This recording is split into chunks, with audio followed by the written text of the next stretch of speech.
Soichiro Honda, genç yaşta tüm birikimini harcayarak piston segmanları üreten küçük bir atölye kurdu ve büyük umutlarla Toyota'ya bir iş teklifi sundu. Ancak Toyota mühendisleri onun ürünlerini kalitesiz bularak sözleşmeyi reddetti.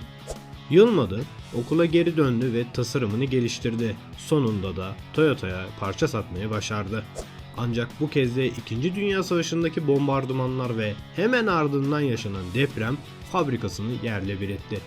Elinde kalan son varlıkları satıp bisikletlere küçük motorlar takarak Honda markasının temelini attı. Bugün Toyota'nın en büyük rakiplerinden biri olan Honda'nın bu küllerinden doğuş hikayesi hakkında ne düşünüyorsunuz?